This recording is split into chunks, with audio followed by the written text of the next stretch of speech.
What's up, everyone? It's the Interview Queen Alicia Toot here, and be sure to watch True Heel Heat.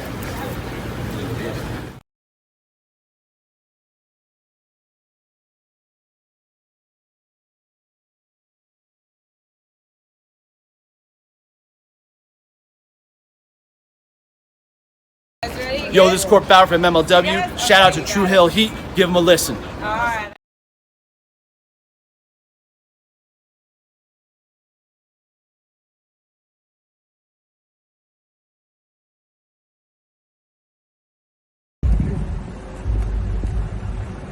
Yo, what up? You know what it is. It's your boy AJ Francis reporting to you live from New York City, the birthplace of hip hop. And I'm telling you that I'm only tuned in with True Heel Heat Wrestling. Holla at me.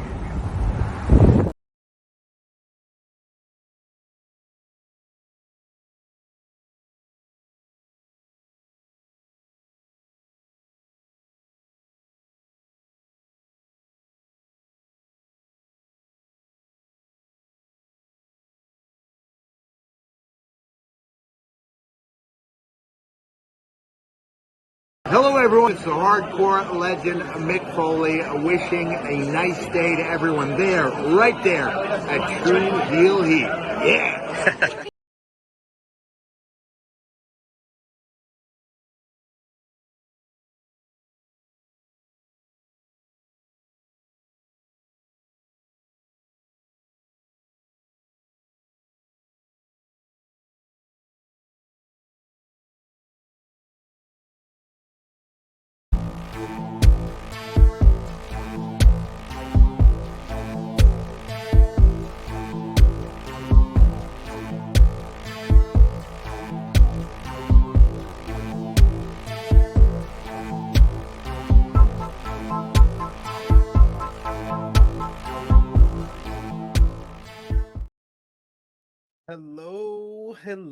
Hello. It is me, your True Heel Phenom, SP3. We are live on the True Heel Heat YouTube, Facebook, and Twitter for our WWE King and Queen of the Ring 2024 review, breaking down the show from earlier today from Jeddah, Saudi Arabia. And to do that, I am joined by my esteemed colleague. He is my co-host on the True Heel Heat flagship podcast, which moved today, so we'll be live tomorrow as well. He is the true draw himself.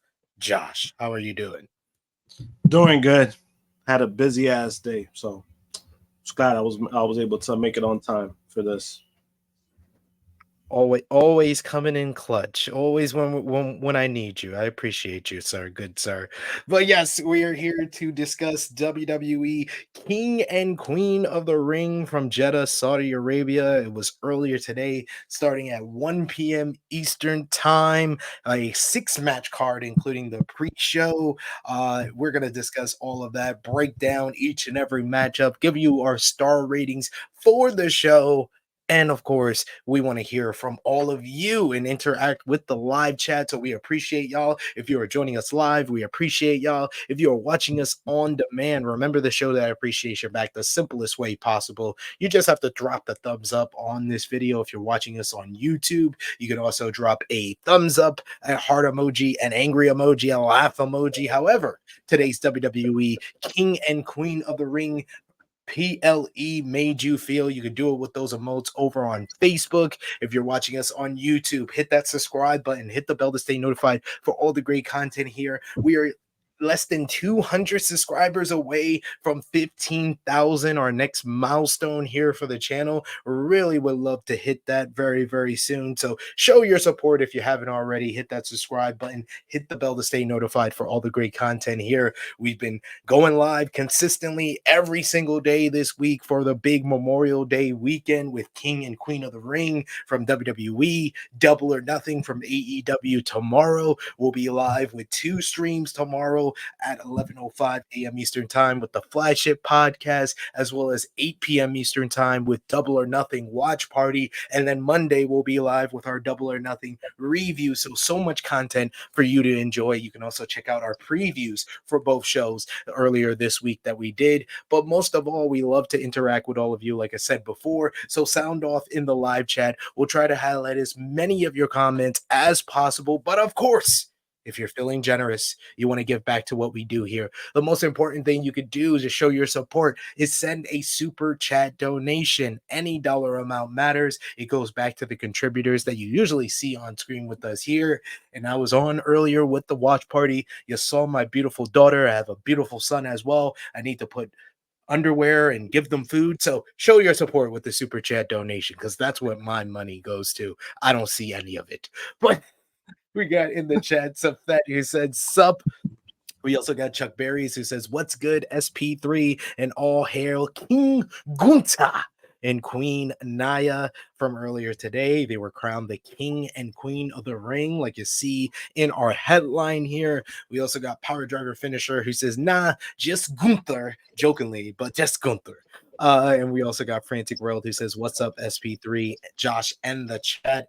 Thank you for joining us, guys. Share this video with all your fans. If you're watching us on Twitter, you could retweet the video. That's the best way to show other people that we are live right now with a review, a special review here on the True Hill Heat YouTube channel, just a couple of hours after King and Queen of the Ring. So coming out of that, of the show, what was your kind of overall thoughts? One word to give your overall thoughts on today's PLE from WWE, Josh. Thought it was fine. Just fine to me. Nothing too crazy. Right people won, in my opinion. So that's all I could really ask for.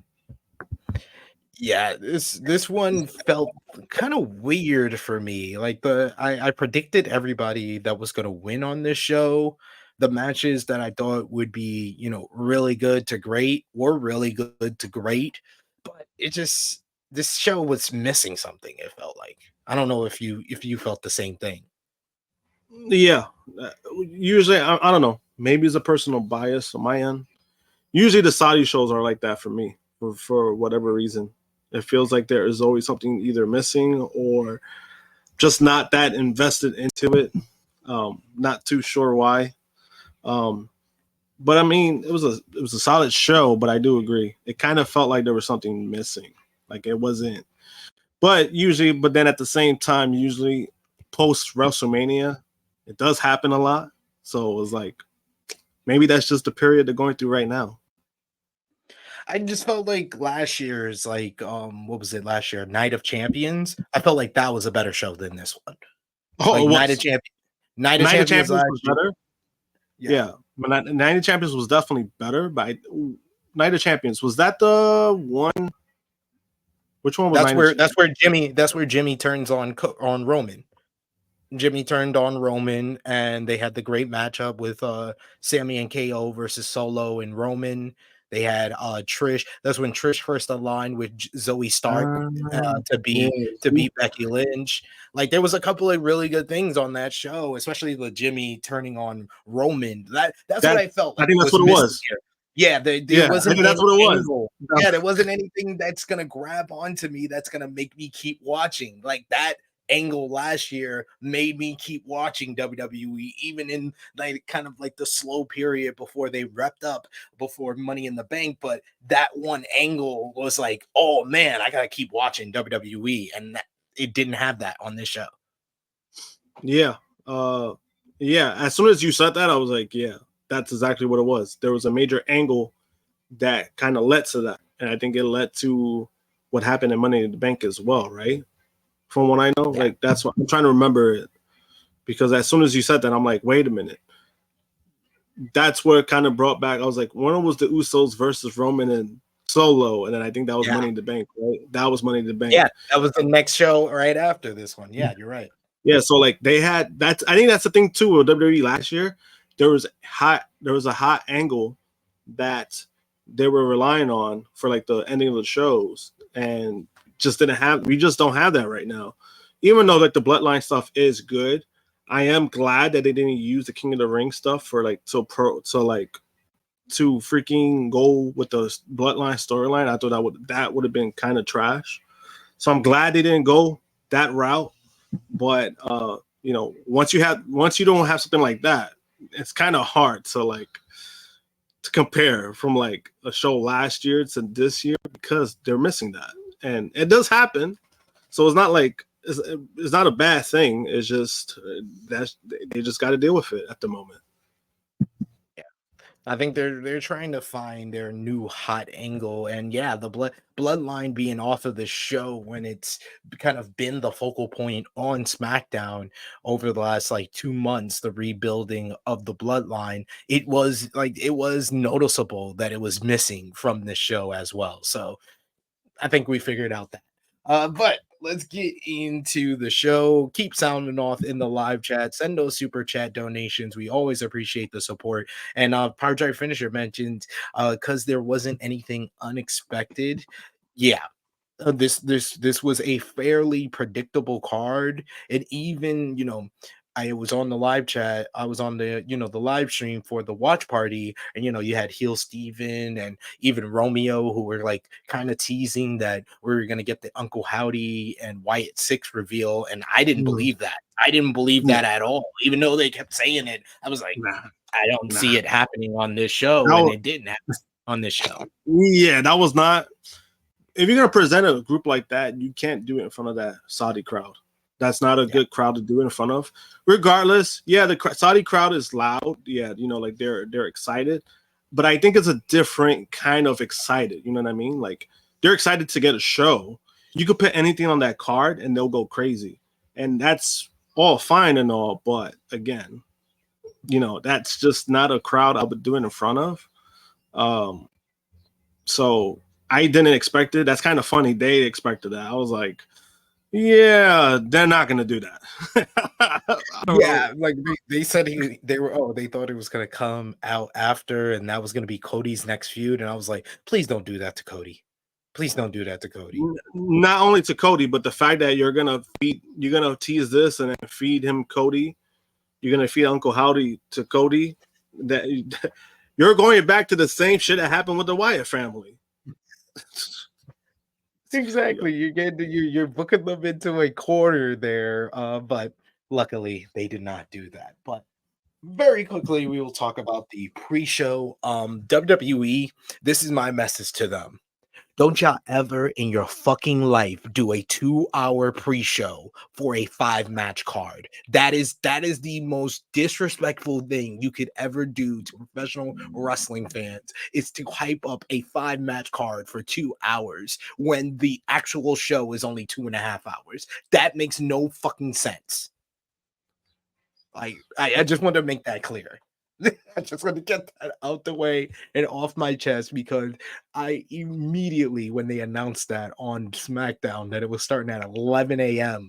the pre-show, I was like, I didn't even know that. Why? I didn't even know Why? That. I didn't even know that. I just thought it was like 1 o'clock.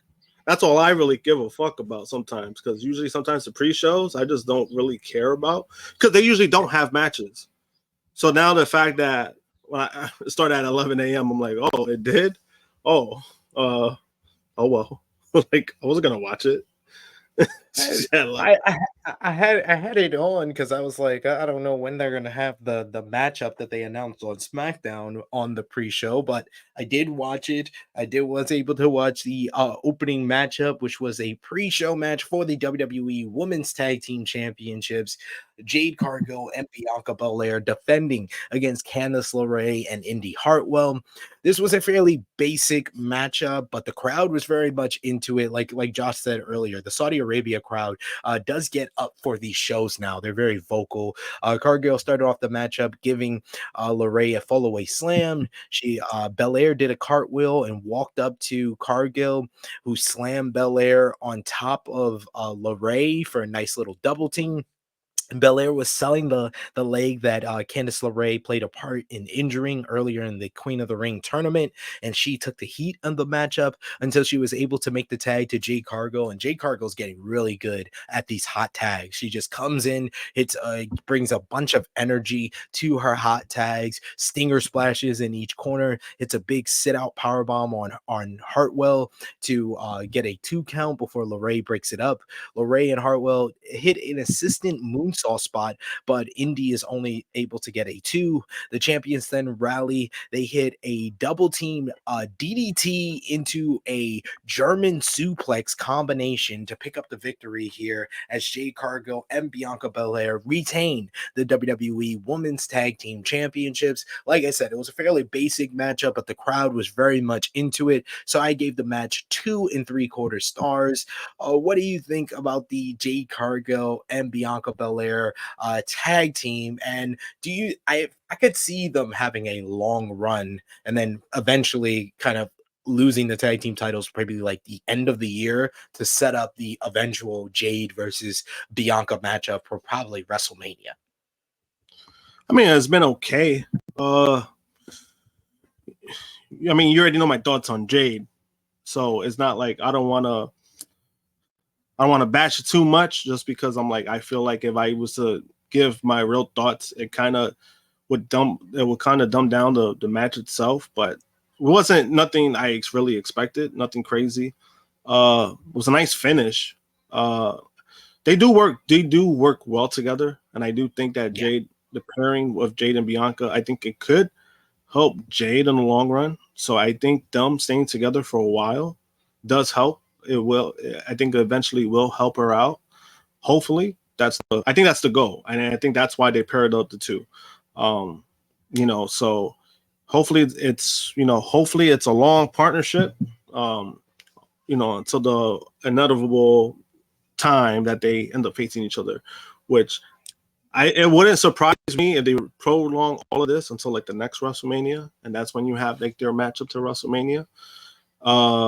It's possible. They've done it several times already. The last 2 years, they've prolonged a lot of shit to WrestleMania. So this will be no different. And I think you kind of could get away with it with the women tag team titles, because there's not a lot of women tag team titles. I mean, a lot of women tag teams. I mean, in general. Yeah. So you could kind of drag this. It all depends on how you do it. People obviously they love Jade, so that definitely helps her. Right, the crowd loves her. The crowd loves her. They get hype when they see her because she looks like a fucking superhero. So there's a lot of stuff that they could do that could prolong a lot of stuff. Hopefully, at the end, this is what they really need for Jade to give that extra gear that she really needs, that she was missing in AEW and that she's missing right now. Yeah, I agree with this from Power Driver Finisher. He says Jade has to lower the bitch attitude to Bianca's goody two shoes attitude, in my opinion. Yeah, it does come off like Jade is like teasing that she is gonna turn heel on Bianca already. Yeah, it does feel like that, but I think at the same time, you know what it is too, is that because this is when they signed Jade, this is what they signed her for. You know what I mean? So it's kind of like you tell her to tone it down. It's kind of like this is what you got her for. So what can you really do to that? But I do agree, like I do see that, like when it comes to that, and I think that's probably gonna be the tension that builds up between them, and that's how Jade becomes heel, because I think she's a better heel than she is a face. Yeah, she is improving as far as like being a baby face, and like I said, her hot tag is probably the best part, and the part that I've seen her improve the most as a wrestler since coming to WWE. But I gotta give the WWE credit, and I guess Saudi Arabia by happenstance credit. We've come a long way with these Saudi Arabia shows, because we kick off the show with a tag team women's matchup, and then the first match on the main card was for the Women's World Championship, and then we had another women's match later in the card. I remember the days when they used to say, hey, we're going to give you a whole women's pay-per-view, but in Long Island, because you're not going to be on the Saudi Arabia show. So we've come a long way in 6 years. Man, yeah. I'm just laughing because it also reminds me of one of that fake news about like, oh, Saudi bought WWE. Everyone was like, oh my god, I feel so bad for the women. What's gonna happen with the women? What's gonna happen? Like, oh, I feel bad for them. And now look, all these years later, they got 3 matches in the Saudi Arabia card. You know, and then one of the male matches had Sami Zayn, who was banned from this Oh my, country for yeah, like that for was like 4 or 5 years. oh my god, that was another one. That was another one. We've But come a long way. yeah, and honestly, I give props for WWE for that. They do get a lot of credit for that. I'm not saying like, oh yeah, they start, but because these issues came about because WWE is doing shows over there, so people weren't aware of these kind of things. People weren't aware that hey, women laws over there are very shitty, and now you're starting to see little by little things are starting to change. They even have women driving. I remember that was like one of the biggest things. Women couldn't drive over there, and now they're driving over there. They're allowed to drive over there. So I do give some credit because I think it's more the influence from WWE. So I give credit when it's due when it comes to stuff like that. So props to them for that. Okay, I'm sorry. I had to get hype because I just got a news bulletin from Fightful Select. So some breaking news: Juice Robinson is in Las Vegas. That's all I wanted to say. Juice Robinson is in Las Vegas. The juice is loose. Bullet Club Gold may be restored. They need him, man. They need him. They need him. They need him. They may be restored. They may be restored this weekend. I'm looking forward to it. Hopefully, fingers crossed, we see him on Double or Nothing. But going back to WWE King and Queen of the Ring, we should know also on the pre-show, going into the opening matchup on the main card, we had an interview with Liv Morgan in the back where Dominic Mysterio approached her. And Dominic said that he flew halfway across the country to make sure that Liv did not get her hands on Mommy's title. Let's see how that worked out for him. Next up was the opening matchup. It was Liv Morgan challenging Becky Lynch for the WWE Women's World Championship. The two women ended up outside very early. There was a lot of aggression, a lot of intensity in the action, and the crowd was great for this opening matchup as well. Morgan cut off Lynch by dropping her on the middle rope. Morgan got some heat for a good while until Becky was able to cut her off, started her comeback, hit a nice little top rope leg drop. Becky kept going for the disarmer, but Liv was able to get out of it. She had a nice little code breaker for a near fall. Lynch recovered and went to the top rope, but Morgan rolled away and connected with a big drop kick. Morgan tried for Oblivion, but Lynch was able to cut her off, hit a nice little reverse DDT for a near fall. Lynch went for the manhandle slam, but Morgan was able to counter into a roll up for a 2 count. Some very close near falls throughout the matchup for Liv as she worked over Becky and tried out a lot of different submissions that we don't usually see from Liv in this matchup, as well as Becky hitting some big moves like a big drop kick off the top rope. Lynch eventually got on a Rings of Saturn. Then Lynch was able to counter out of that into the disarmer, finally locking it arm, really hurting the arm of Liv Morgan, but a distraction happened at that point as Dominic Mysterio then appeared at ringside. Lynch distracted, told Dom to get away, to leave, but that distraction allowed Liv to hit a big code breaker.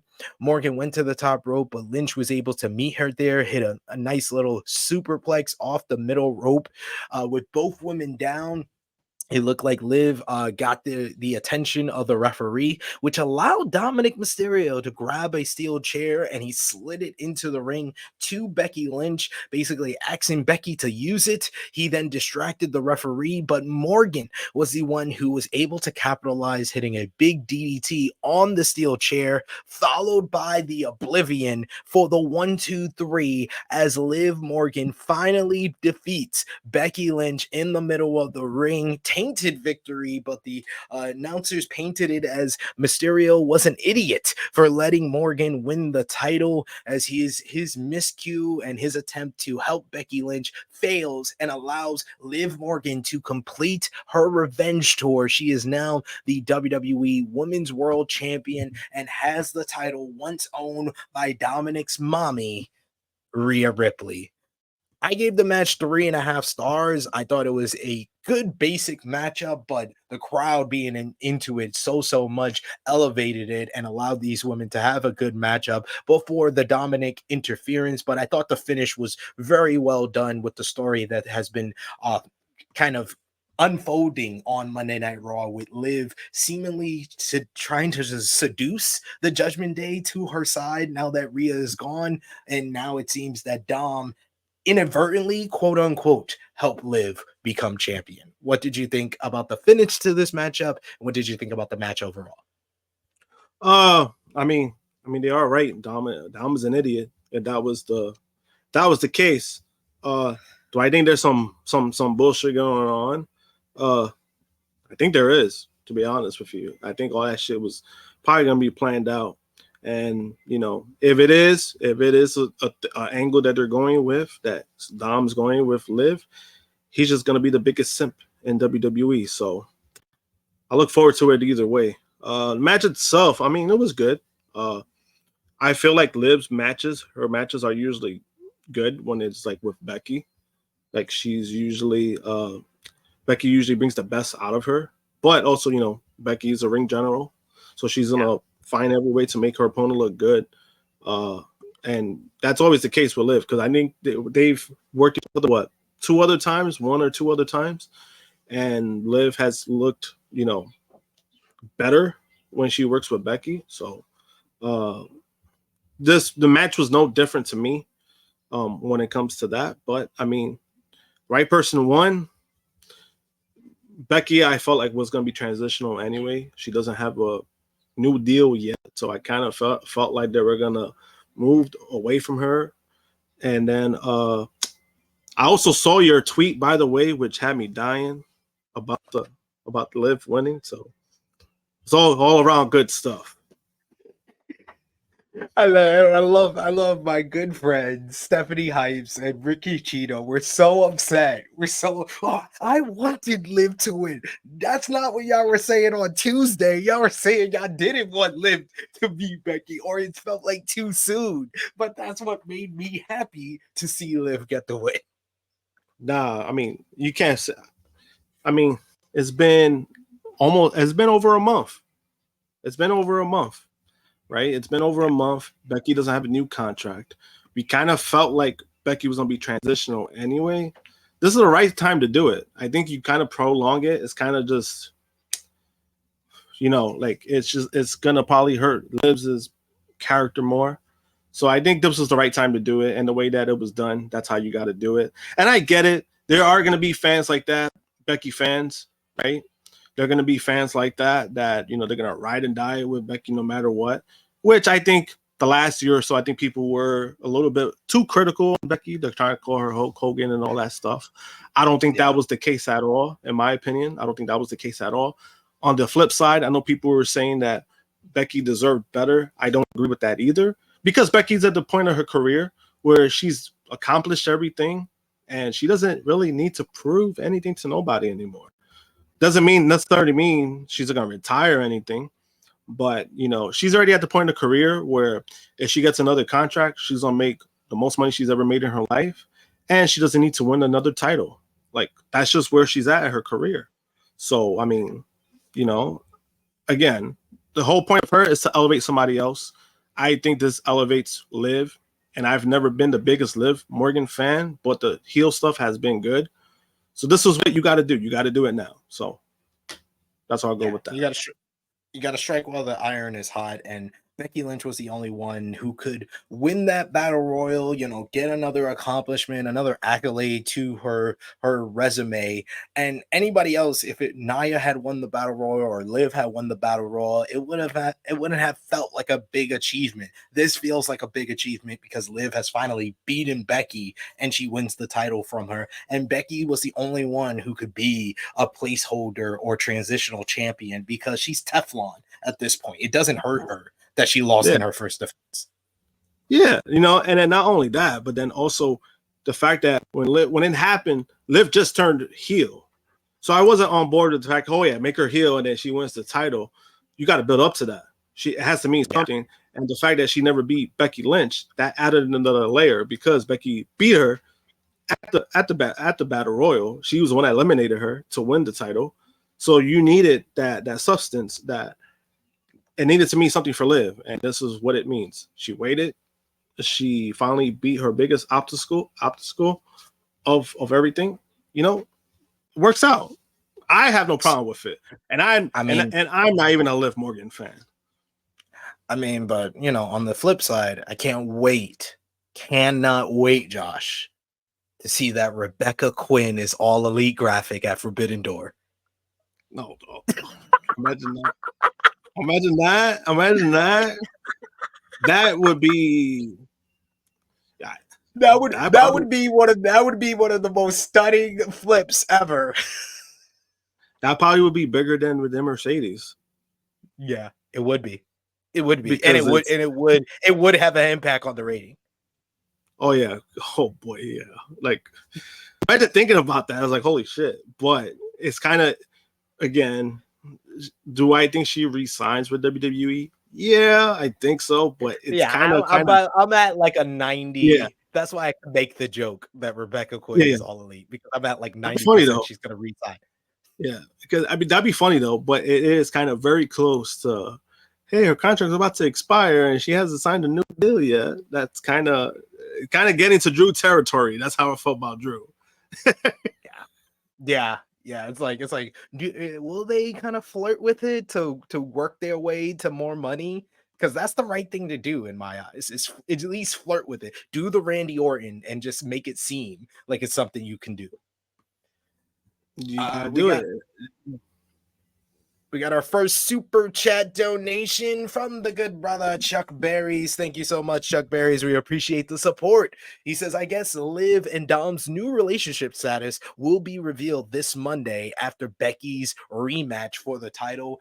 Oh man, I thought it was crazy that they announced that, but yeah, later on in the show we see Becky has been yelling at Dom, I guess ever since the match ended, which was like an hour before that. And backstage, Byron Saxton meets up with Becky, and Becky announces that on Raw this week she will get her rematch. She is invoking her rematch clause, and she will face Liv Morgan for the WWE Women's World Championship, which makes me believe that Becky's going to at least take some time off while she renegotiates, because why would you do that match so soon when you have a show in Scotland in 3 weeks? No, it's true. And I think it needs to happen because, again, if she's not going to be contracted, don't give that false hope of somebody coming back and then they don't come back. That's what happened with Cody and AEW. There was like kind of a false hope, like, hey, Cody's working without a contract. So they're working on the new deal, and then guess what? He ended up leaving. So you kind of don't want to give that false hope. So I agree with that. I agree with all that stuff. We also got a super chat donation from the good brother Will Chisholm. The GOAT is back. Thank you so much, Will. He says, I think Dom should face Ray to make Liv lose and until Rhea returns, and he turns on Rhea in the title match. I can see Rhea being upset when she first comes back and kind of giving Dom, a stern talking to, or even a whooping, a spanking in the middle of the ring. And then, I think the right move is to make it seem like Dom is trying to get back on Rhea's side. And then when Rhea faces Liv, he helps Liv get the win against Rhea. because I always thought that when Rhea started getting these big pops, these big babyface reactions, the move to do is to have Dom turn on Rhea, and this seems like through Liv Morgan seems like the best way to get that done. Yeah, I would say so. Either way, he's only like a simp, so I look forward to it. Power driver finisher. You're not honestly taking me seriously here. He says no offense, but I think she's above AEW as much as I love AEW. Oh well, I don't think she's I don't think anyone's above anything. Yeah, I don't think she's above AEW. Yeah, I don't think she's above it because AEW could pay the fuck out of her. So it's like it doesn't matter like what's above or not. Now, do I think she's above TNA? Absolutely. Do I think she's above another company below TNA? Absolutely. But if you're gonna go to another company, you're gonna go to the company that could either match WWE's offer or pay you more money. And AEW, they could pay her more money because of the owners they have. So I don't necessarily agree that she's above AEW. If anything, she would elevate that completely. They'll give her whatever the hell she wants, creatively, money-wise, anything. So it would benefit her to that extent. So I don't really agree with that. But again, WWE is her home. I think she's very complacent there. Her husband works there. So, I mean, wouldn't be mad if she goes either way. I mean, it's going to be a good move for her. So, yeah. And I don't think it would make Becky look bad when the show doesn't do better if she shows up, because Becky Lynch, regardless of what we say, the rating will go up. It may not go up by 100,000, but the rating's gonna go up by like 10,000. That would be one of the biggest jumps out since like Cole and Bryan jumped to AEW if Becky Lynch did. But like I said at the top, I don't think it's even a possibility. I think there's only a 10% chance that Becky doesn't re-sign. And if she doesn't re-sign, I think she might retire more than go to AEW. To be honest, yeah. And I think that's what me and you've been saying too. I was like, I see retirement realistically. I was like, at the same time, if she's going to be offered more money, I'm like, she's going to take the money. You'd be crazy not to take the money because 30 is in a position where they could pay you $2-3 million a year, especially for a woman's talent. That's a lot of money. You're talking about like more than a lot of the males would be getting paid. So either way, I mean, she's in a good spot.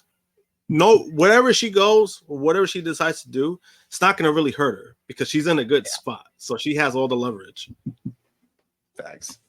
Next up, we had Chad Gable, Bronson Reed, and Sami Zayn at a triple threat match for the Intercontinental Championship. Chad Gable, loved the response from the Saudi Arabia crowd, who continued what happened on Monday Night Raw with the fans chanting "You suck" in the tune of Chad Gable's theme song, which is just great. This Gable whole act with him being the kind of the mean coach of the Alpha Academy and slapping around Otis and yelling at Maxine. It's getting him over as a heel, but it feels like Otis momentum that was on the rise before the pandemic. It feels like it's coming back slowly but surely. It's funny.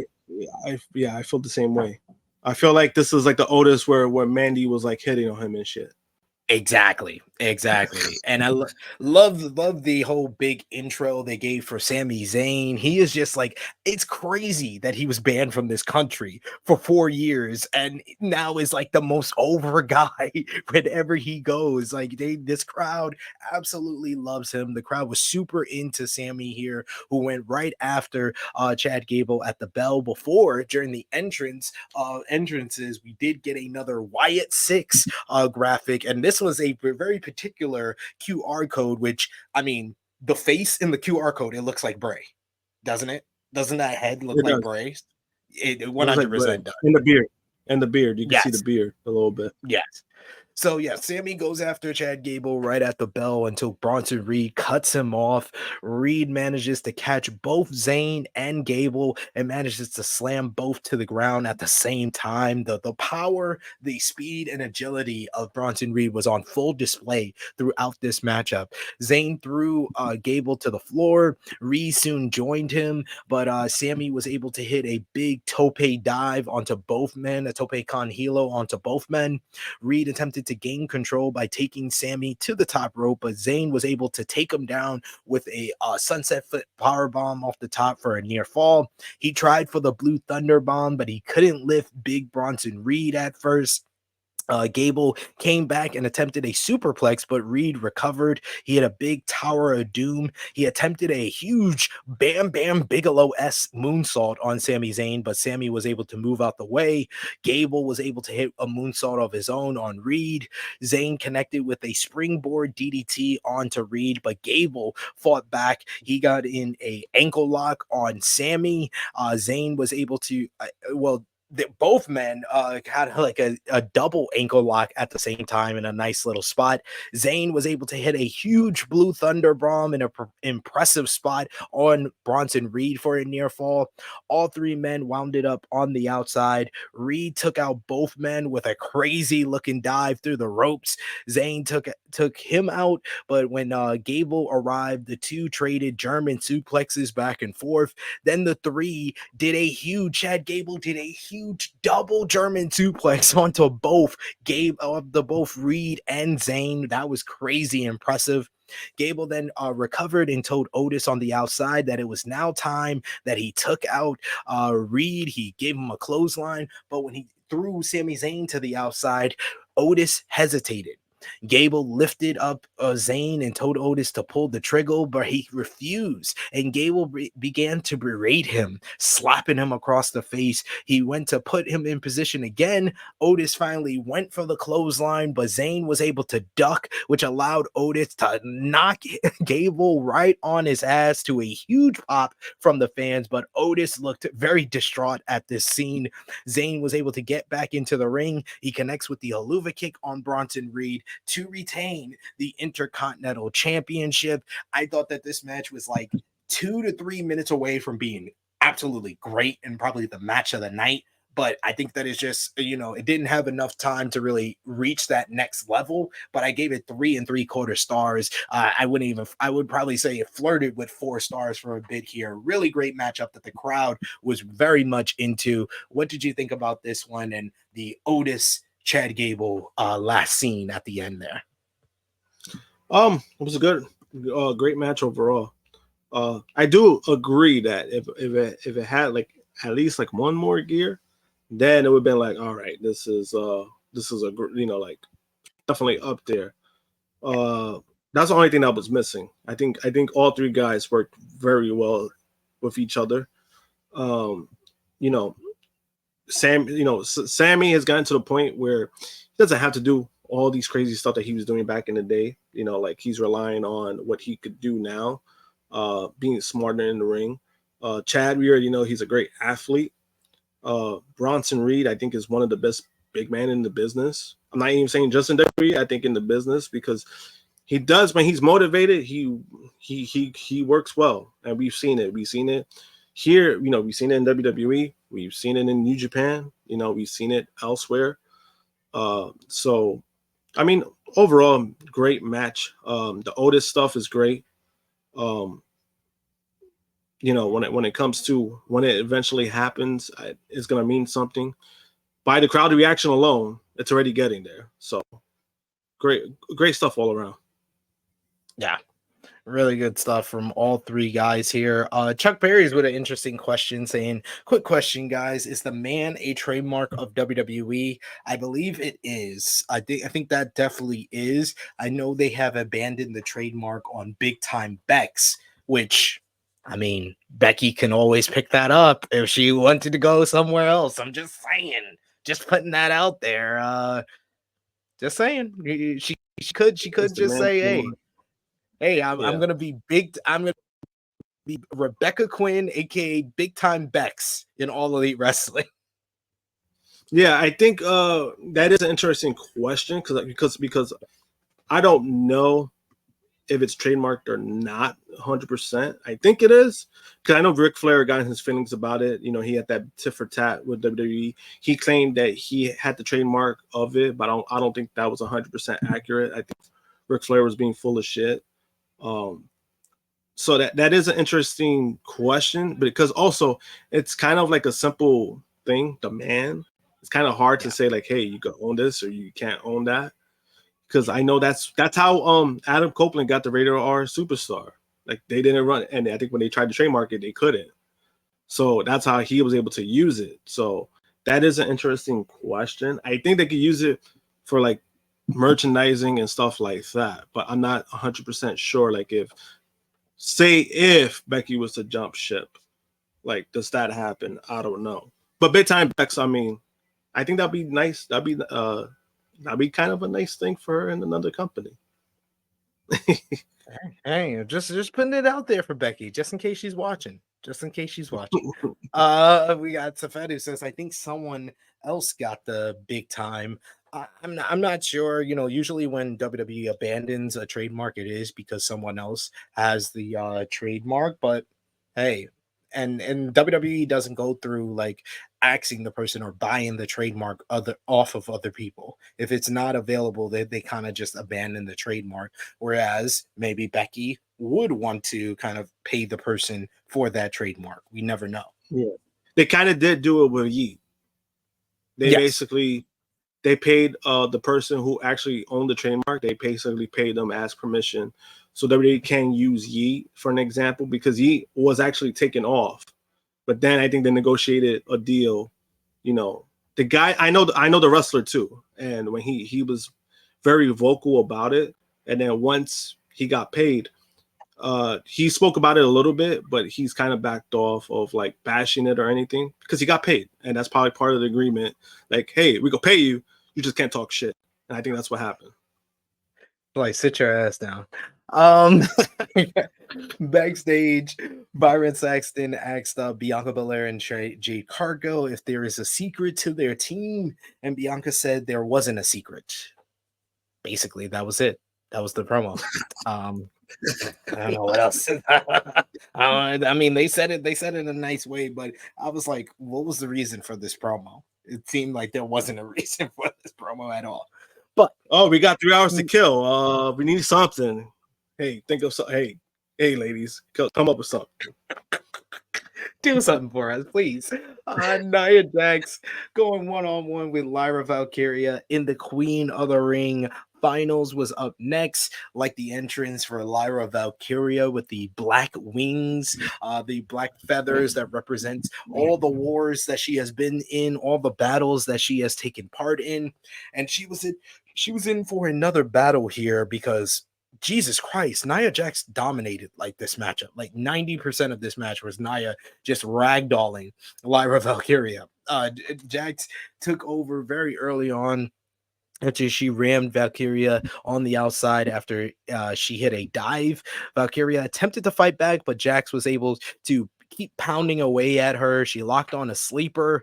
Valkyria attempted to fight back with some elbows, but Jax spun her around and slammed her very hard to the floor and then connected with a Samoan drop. Jax drug her to the corner for the Annihilator, but Lyra was able to make her way to the apron. She tried for the Annihilator on the apron, but unfortunately, she once again injured her hole. And this led to Lyra hitting a running drop kick. Jax attempted to counter, but Valkyria was able to hit a big bulldog on the floor. She took Jax back in the ring, hit a missile drop kick, connected with a tornado DDT for a near fall. Valkyria went to the top rope, but Jax was able to throw her off. Once again, tried for the Annihilator again, but Lyra was able to fight back. It's a leg drop off the top rope for a near fall. Valkyria attempted her Nightwing finisher, but of course, Jax was too big to lift her up. Jax lifted her up and went to the top rope, but Valkyria attempted a sunset flip powerbomb, but unfortunately for her, she got completely destroyed with the best annihilator I think we have ever seen. She just kept trying to take her off with the sunset foot power bomb, and all Nia did was just drop all her weight onto the ribs of Lyra. 1, 2, 3. Nia Jax is your queen of the ring. Triple H presented the crown to Nia, who got on her knee and allowed Triple H to bestow the crown on her. Kayla Braxton got into the ring, and Nia told her to shut her ass up. She knew no one was happy for her, but she was happy for herself because she will become the new WWE Women's Champion at SummerSlam. So it set up Nia Jax to challenge Bayley right now for the WWE Women's Championship. We don't know if Bayley will be the champion by SummerSlam at this point, but I mean, this was pretty much how we thought it was going to be when Nia and Lyra advanced to the finals. But I mean, the match itself, I don't think it was one of Nia's better ones as of late, but I would still give it about 3 stars. It was just fine. What did you, especially the finish? The finish was great. The finish was the best part of the matchup. Josh, what did you think about Nia Jax becoming Queen of the Ring and the match overall? The right move. Obviously, when I saw who was in the finals, I was like, yeah, Nia's winning. But again, this is the right move that you go with. A lot of people expected her to win that Battle Royal last month, but I think this is a good move. This is very fair. Could kind of have like a Queen Nia kind of thing going on until the title match. Because that's the one thing I hope they don't go with. I hope they don't do like a gimmick shit like they done. Every time somebody won King of the Ring or Queen of the Ring, oh, they're a queen. So I don't want that shit. So I'm actually glad that Trips this week said winner faces the champion of their brand. I like that. Because that's how it was before. I'm like, just do that again. Because it means something, right? So you're going down with Nia. I think the match itself, yeah, I do agree, wasn't one of her best matches, but did I really expected it to be one of her best matches? Not really. That's just my take. And then she just dominated the match. That's all you really need. So it kind of solidified. All it really did was just like solidified her run, her second run in the company. Because as somebody like myself who's been critical on Nia because she used to injure a lot of people, and I wasn't very happy with it, and I thought she was trash in the ring, she's looked better. Like the second run, the way that you wanted somebody to be a dominant monster, that's what they presented. While also losing in the critical matches, hasn't hurt her at all, right? She was lost to Rhea, she's lost to Becky. None of those losses have actually hurt her because she looks so dominant. So this is how you do it. And then now if she ends up winning that title from Bayley, it means something. So I liked all the stuff that they've been doing with her. So again, like I've said before in the earlier the show, credit's due. And she's looked great. Yeah, and I said it during the watch along, and I'll say it here. Tell me what Triple H re-signing is better than Nia Jax. Nia Jax is the best re-signing of the Triple H era, and it's not even close. Like that's the crazy part. Like it's not even close. No one is even close to her. I had Justin Rich on here, and shout out to him. He was great on the watch party, but he was like, oh, that's debatable. But then he couldn't come up with the other person to make it a debate. There is nobody else who has increased their value for the company and has had a better run since coming back than their original run, like Nia Jax. It's true. And again, like somebody like myself who was not a Nia fan, I mean, it's like, again, when it comes to all the re-signs, right? Look, you look at Hit Row. He signs Hit Row, one of them gets fired, and then the rest of them, it's like you don't know what happened to them, right? That's just what it is. Karrion Kross is probably in the worst situation in his second run than he was in his first run because nobody gives a fuck about him, right? Johnny Gargano, what's going on with that guy? He's with Ciampa, but then it's like what they're doing with both of them. They're they're just guys who are just there, right? So I mean, who can you really compare? Who's had this much success from coming back compared to Nia? There's nobody. Like Dexter Loomis, you don't even see that motherfucker. So I mean, like it's just the list goes on and on of people that like came back and they're just there. Like Andrade. I mean, they're just dude. Don't even get me started with that, because I'm gonna bring that up tomorrow. I'm gonna bring that shit up tomorrow. They're all just here. They're all just here. He, I think Justin tried to say Io Sky, but Io Sky wasn't a re-signing. Io Sky had an extension of her contract, and she was called up to the main roster. There's a difference. Yeah, she was put on ice. If you're counting anybody from Damage Control, you could count Dakota, you could count Kyrie, but are they by themselves as good as Nia Jax? No, they're in a group that is good, but they have not made the impact that Nia Jax has had. Yeah, and then Kyrie again, what has she done herself? Like, wow, she won, right? I think she won the tag titles with Asuka, but then what ended up happening? They got squashed at WrestleMania. Yeah, they got squashed at WrestleMania, and then again 3 weeks ago at Backlash. So it's like, again, there's really no debate. There's really none. So I mean, he was trying to look. Hey, it's debatable. I'm like, all right, let's debate. Let's bring down the list. Yeah. I was like, I'm still waiting. I'm waiting for. We just brought up how many people. And like none of them have been like, they're either a non-factor or they're just there and everybody forgot that they're there. Now the only person you can exclude is Punk, because he got injured, right? Like his impact coming back, like, yeah, that meant something. However, he's been injured. He only had one televised match, and then he can't wrestle now. So you can exclude that. But even so, in comparison, like if you're comparing that alone, it's still Nia, no matter what, because she's working. She's looked better. She's looked incredibly better than she did the first time. Like you can see she's really worked on herself, and even her physique. Like she lost weight. Like she moves better. Like, so there's things that she's done not only in the ring but to my overall.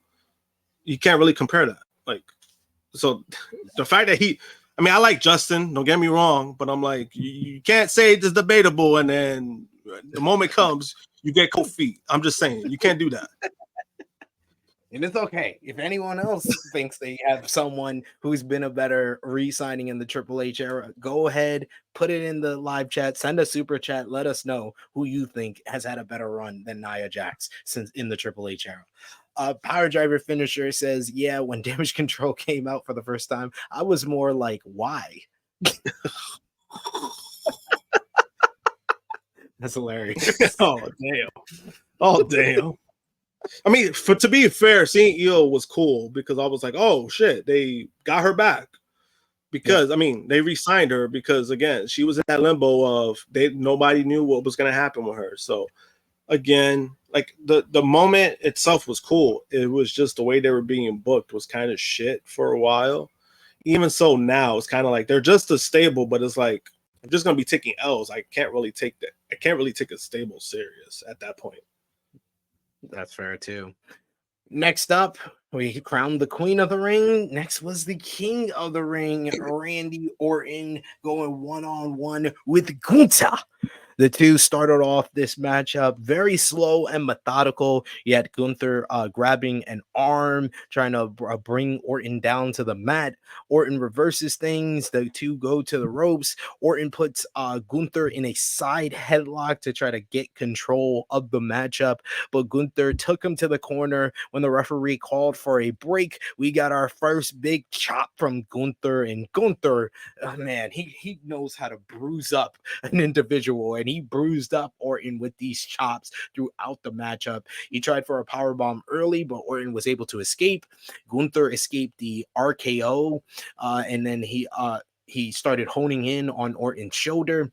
Gunther continued to chop down at Orton, working over the shoulder a bit. Finally, Orton hit a big suplex that put him in control. Gunther dodged a power slam attempt, which re-injured the knee of Orton that was taped up. Gunther hit some punches, but still walked into the snap power slam by Orton. Orton followed up with a draping DDT. Looked like he was gearing up for the RKO, but Gunther was able to slam him and hits a big splash off the top rope for a near fall. Gunther went back up to the top rope and went for another splash, but he misses, which allows Orton to hit a RKO out of nowhere. But when he goes for the cover, Gunther rolls out of the ring. Orton eventually puts Gunther back in the ring after slamming him on the announce table twice. After getting slammed a third time, the two ended up back in the ring, and Gunther started to target the leg. He gets in a half crab. Orton's able to escape. Orton eventually gets out of the half crab, and he's able to hit a second RKO. Orton's favoring the leg, but he drags himself over to Gunther. He pins him, but only was able to get a near fall before Gunther responds by getting a crucifix pin, but he's unable to get both shoulders down. It doesn't stop the referee, who's right there and can see very clear as day that Orton's shoulder is up, but yet he counts the 1, 2, 3. After the matchup, we get Triple H coming down. He gives Gunther the King of the Ring crown. And we get Caleb Braxton getting into the ring and tells Gunther tells the crowd that the crowd was chanting "You deserve it" to Gunther, and he says what he deserves is none of their business. The Apex Predator became prey for the Ring General, and the Ring General becomes the King of the Ring, and he would become the World Heavyweight Champion at SummerSlam. I thought this was a great match that probably could have hit other levels, but the finish really hurt it a bit for me. I gave the match 4 stars. I probably would have gave it like 4.25, 4.5 if the finish was better. And I honestly, you said earlier you like the fact that the Bloodline didn't get involved in this. Honestly, I would have preferred that as a way to protect Orton than the finish. The finish was done to protect Orton because it's a flash pin crucifix, but Orton not getting his shoulders down completely messes that up. It was not planned. Want to make that clear to everybody. It was not the plan to create another story out of this. It was an accident. It was an unfortunate misplacing of the shoulder, not being on the mat. But WWE, to their credit, have immediately gone online and had Triple H address it. He says that the referee's decision is final, but Gunther and Orton will have a rematch when Orton is healthy after recovering from his knee injury and back injury following this matchup. But like I said, I gave the match 4 stars. What did you think about this? This was different from the usual Gunther matchup. It wasn't as fast paced and as physically intense as Gunther matches usually are. But I liked it for the story that they told with the knee issue for Orton, and Gunther with his style really made it work with Orton here, in my opinion. And the crowd was very much into this matchup. Really felt like a first time ever matchup for sure between these two guys. What did you think, Josh? I mean, the match was solid. Was it like one of Gunther's best matches? No. Match it was what it was. I think what it was for me, because I noticed it last few days online. Like once it was like when people felt like it was gonna be Orton and Gunther, like they were kind of like giving that scenario. But then even last night when it was confirmed, like it's Randy Orton versus Gunther. I think there was a lot of people who kind of overhyped this. They were like, this could be one of the greatest matches of the year. Like there was people who were like bringing it to that level, or like, oh, it's going to be incredible. I think it was fine to call it like a dream match, but I wasn't one of the people that was like, oh, this is going to be match of the year. Yeah, I think dream match. I think that's fair, just because we haven't seen this match, right? So I think that's more than fair. Usually when you have a dream match, it doesn't necessarily mean it's going to be great. It just means, oh shit, the two opponents I want to see in the ring are finally gonna duke it out. That's all that really means when it comes to dream matches, right? So I think, but I noticed that too. Like there was a lot of people, again, they were kind of like overpraising like the whole fact, like, oh, this is going to be incredible. At the same time, we also got to be realistic. Orton is still coming off a major back injury. He had a back fusion. He's not going to move. He's not going to work the same way that he did 5, 10, 15 years ago, right? So you got to go with what it is, right? He's already in his mid-40s, but he could still move. Like, he could still give good matches. He could still put guys over. If you beat Randy Orton, it means something, right? It's like, oh, shit, like, you beat the former world champion, Randy Orton. So it means something. But the match, the match was what it was. It was a solid match. Finish, obviously, it hurts it because it was a clear as fucking day. His shoulder was up. When I noticed that myself, I was like, wait, was his shoulder up? And then it was, I was like, all right, so I wasn't bugging out. His shoulder was fucking up. But then it was a good job with Triple H acknowledging it. Like, yeah, they'll have a rematch. It's just he's going to heal up, whatever the case may be. And that's even a good segue to say that because the shit wasn't planned. So they're having a rematch, wasn't planned. Then that's how you do it. So, I mean, overall, solid match. It's kind of what I expected it to be. But the finish does hurt the match.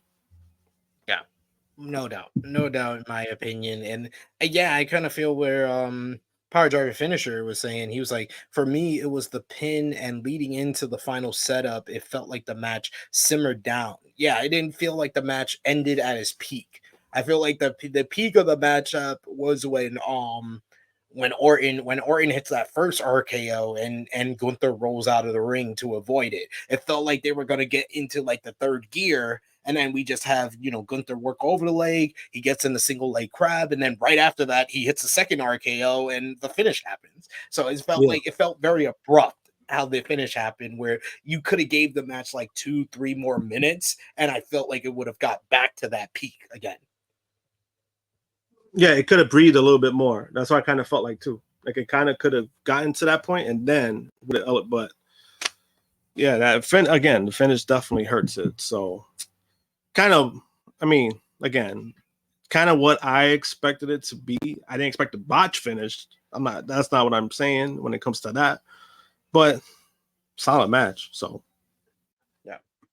we got a super chat donation. Thank you so much from Will Chisholm. He says, I love how Gunther didn't put on the crown. I did recognize that as well. I was like, Gunther's not putting this crown on, and I love it.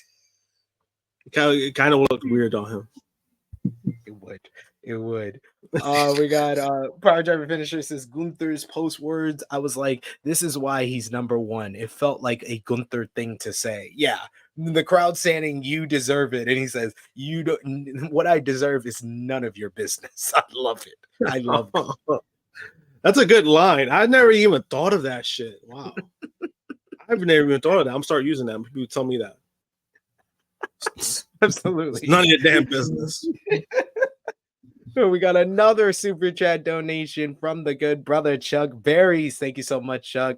He says King Gunther is setting himself up for a huge PLE run from SummerSlam to Bash at Berlin. In my opinion, I feel like he has to win at SummerSlam. That's why I'm kind of skeptical on something that I thought was going to happen next month at the next PLE, but I don't know if it's going to happen anymore because Gunther is waiting in the rings makes me feel like you should keep the title on Damian Priest and complete his babyface turn before he faces Gunther at SummerSlam, and that's the end of Priest's run because I feel like King Gunther, world heavyweight champion, going into Germany and say they do like a random ass 4-way number one contenders match that Ilya Dragunov can win to get the shot in Germany,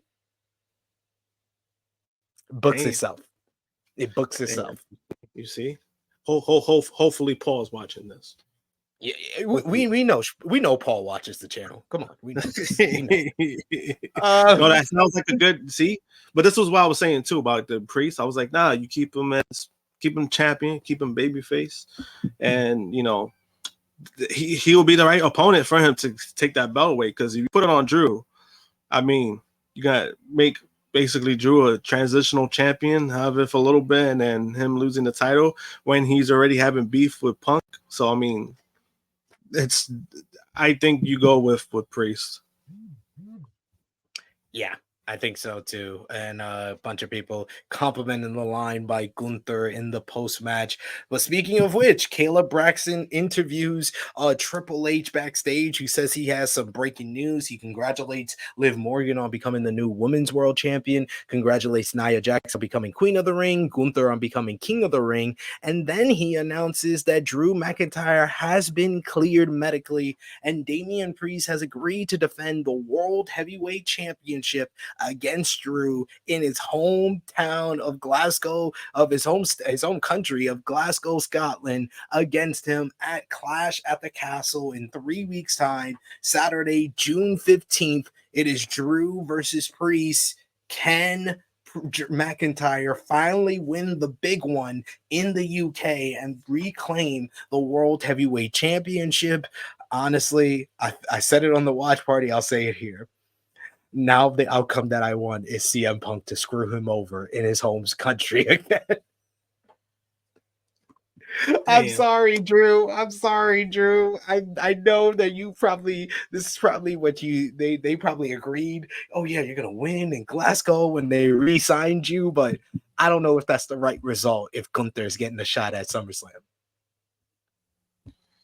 Yeah, I mean, it's kind of it's a weird situation WWE is in. They're kind of in those situations again.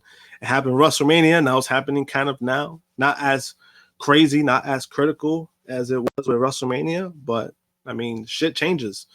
This is a good example of it in the wrestling business. You could be hot in one moment, doesn't matter. If there's a good story, there's a good thing going on, you run with that. Don't try to kill it because you promised somebody something and then, you got to go, especially with Triple H, how Triple H is. If there's a certain plan Triple H has, he's not going to back out. And I think we've seen that time to time again, that he doesn't pivot that much. And if there's something that's good, he's going to stick with it. He's not going to let the fans hijack what they want. He showed that with Cody when Sammy was over. He showed that when The Rock tried to come in and swoop in. He stays on the plan that he wants to go with. So I'll give him credit for that. Whole bunch of superstars were in the crowd throughout this show. You had Tiffany Stratton in the crowd at one point. Carmelo Hayes was in the crowd for the King of the Ring finals. LA Knight showed up in the crowd for the main event, which was Cody Rhodes defending the undisputed WWE Championship against Logan Paul. Logan Paul just always seems way over in Saudi Arabia for some reason, whether it be as a babyface before when he faced Roman Reigns 2 years ago, or whether it was here against Cody Rhodes where he was definitely the heel. The crowd loved Cody Rhodes singing Kingdom as he made his way to the ring. The two started off this matchup very tentatively. It was very slow pace. Rhodes at one point tried for the a Goldust uppercut spot, but Paul was able to catch the hand and slam it to the mat. Rhodes fired back with a gore buster. He attempted a flying crossbody, but missed and bailed to the floor, allowing Paul to hit a crossbody to the floor. Paul gained control with an abdominal stretch back in the ring, but Rhodes fired back with a disaster kick. Paul was on the apron at that point, and that sent him to the floor. The two got near Logan Paul's friends at ringside, which allowed Logan Paul to get the brass knuckles, just as it seemed like he was gonna hold on to his end of the bargain and not use the brass knuckles. With the referee distracted, he was able to hit a punch to the ribs with the knuckles after Cody started beating up on one of his friends. Paul then argued with Michael Cole over using the brass knuckles, getting in Michael Cole's face, and then what he looked like he was about to stall off on Michael Cole. It took Corey Graves standing in front of Cole to keep Cole protected here. Rhodes was able to capitalize on that. He hits a big dive to the outside, which sends Logan Paul on his back foot.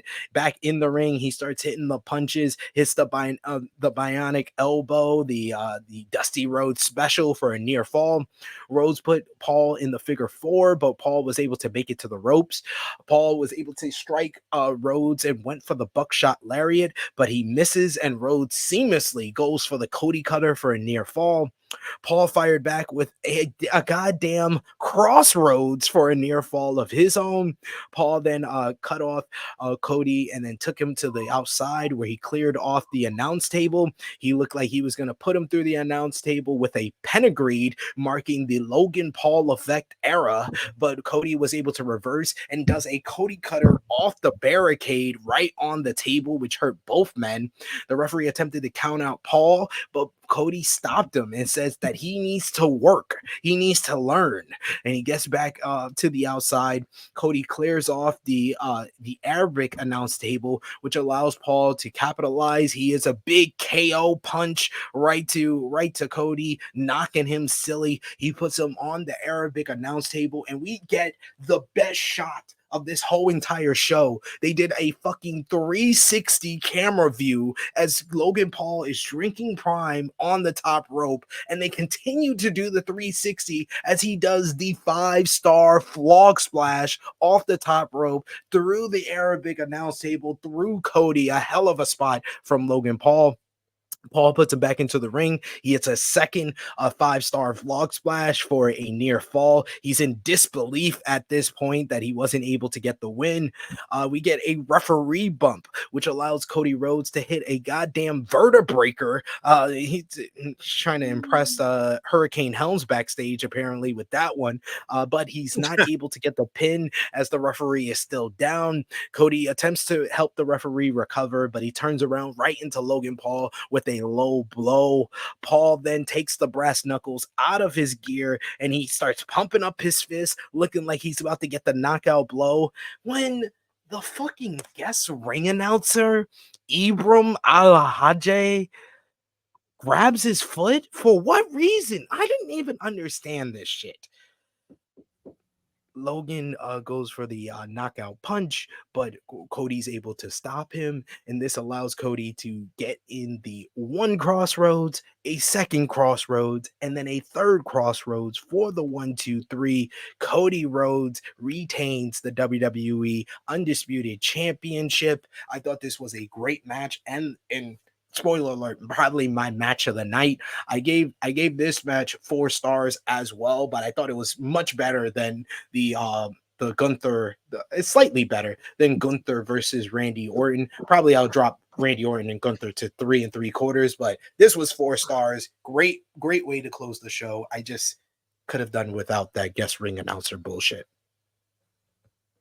Yeah, it's probably same. When I saw that, I was like, when Wendy told me at first, I was like, what? And then when I actually saw it, I was like, oh, this is like pretty ugly. Like, I don't know. I mean, the match was good. It was a good match. You know, I don't expect anything less from Logan Paul. But yeah, I think that part bothered me, obviously. But then also Cody doing 3 crossroads on Logan Paul. I mean, bro, you don't need to do 3 when you only did 1 on AJ Styles. You only did 1 on 8, but 3 for Logan Paul. Like, come on, really? That's what we're doing. Like that part, even that too, was like, what? I was like, wow, bro. And you know, I'm a big Cody fan, but I'm like, you could have done 1, 2, maybe at most, just to say, and fuck you for Japan. But 3, you need to do 3. All right, cool. But again, the match was good. It was a good match. Both guys worked well together. Logan, gave some good heat. Michael Cole was good too. Michael Cole was hilarious. That was a good thing. Now maybe Michael Cole would have got involved, maybe a little bit. Like if he would have stopped him with the brass knucks, I probably would have gotten that. But the other guy, like that's just mad. Like why? Why did that need to happen? Why was that a thing?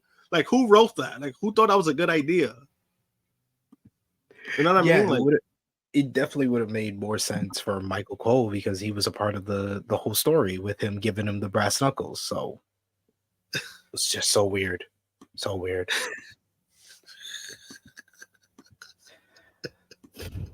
I'm just saying, because they even seen that picture. I'm like, why? Like, why was that a thing? That's all I'm saying. I was like, why? Like, why? Oh man, hey, they tried something. I guess it works. We got Safet who says no need for three finishers. I agree with that as well. We got Safet though who gives it 4 stars. He says this match was great. He also says the 360 shot was on point. Power Driver finisher says the same thing. He says that 360 was so tight. We also got Power Driver finisher who says it was a perfect setup for Cody. And yeah, I love Michael Cole when he's like indignant and he's like so upset, like you made a promise. I mean, Logan Paul. Do you expect that man to keep his promises? Like, man has a loss going on with his CryptoZoo scam. Like, you expect that man to keep his promises? He hasn't paid nobody. You expect him not to use brass knucks in the match? Come on. Oh man, but it really feels like they are really trying to make like Michael Cole Cody's like Cody Like, and Michael Cole is Jim Ross and Stone Cold for this generation. right. I was about to say that. And it's a good thing because again, for a long time, a lot of us we were sick of Michael Cole, and it was no fault of his own. It was more so of what the old boss man was telling him what to say, what to do. He had no free reign. So, but when you kind of saw like his stuff in the UK tournament, like the UK stuff, you kind of see that Michael Cole was actually really good. Like when you give him material and you give him free reign, he's actually really good and he knows his wrestling a lot more than I expected it to know. I gave him credit for. So I mean, this is somebody benefited from the Triple H era is definitely Michael Cole because we kind of see like how great he actually really is, and he's getting the respect that he probably was hoping for all those years ago, and now he's finally getting it. So that was good stuff. That would have been man. That would have been better. Like that would have made more sense if he got involved. That would I'm just saying, man. I mean, it doesn't take away from the match itself. Like it doesn't. At least the match itself was great because that match was butt, and then that happened. That would have been like, oh fuck this. Yeah, like and then that with Michael Cole would have gotten involved. That's something that you can have a follow up for. There's not going to be any follow up for this guy until they're back in Saudi Arabia. And nobody's gonna remember. Nobody's gonna remember. Doesn't make any sense. We got a super chat donation. Thank you so much, Will Chisholm. He says Punk did say when he gets cleared, he is going to make Drew's life a living hell. Thus, he's going to screw him at Clash at the Castle. He's going to fly all the way to Scotland to screw him in front of his family. Hey, that make more sense. We've seen guys who flew across the country to do worse. Who was it who flew? Who flew to France to do something very stupid? Who was it? I'm trying to remember. It was AJ flew to Australia to screw over LA Knight in the Elimination Chamber. That's what it was, right? He was like, all right, you got an easy check, bro. Good for you, I guess. But 100% I agree with Power Driver finisher here. He says this whole match, goddamn, man, Logan was so good in my opinion. As a heel, flip things he did were perfect, and the way he was addressing commentary. Yeah, Logan Paul, man, this was another showcase of how good he is. He's probably the best transition we've seen from someone who was considered a celebrity into becoming a professional wrestler ever. It could be true, yeah. Because it's good because his athleticism, his athleticism basically is what's helping him. Now I know a lot of people are like they try to give him credit for like the psychology and stuff like that. I still think he needs to work on that, but because he's working with other guys who are good already, that's what kind of covers it up. Because again, like when we seen his match with Miz, you kind of saw the flaws with Logan Paul in that match because they were like all over the fucking place.